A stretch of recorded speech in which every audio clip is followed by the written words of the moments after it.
Let's eat. So the one that I have right now is spicy flavor.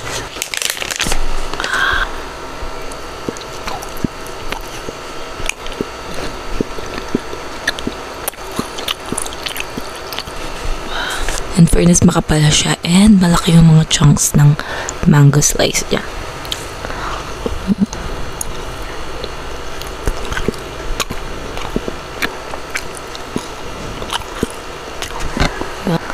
Kung hindi ka mabigitan nyo.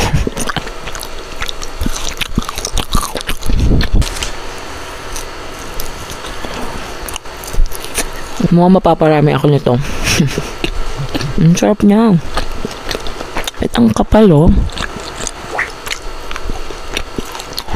Ang maganda pa sa lalagyan niya, if ever hindi mo siya maubos, it's resealable.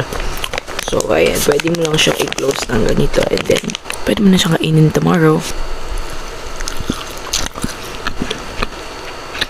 I like that na nag-aagaw yung sweetness and spiciness niya, yung sweetness ng mango and yung spicy flavor na to.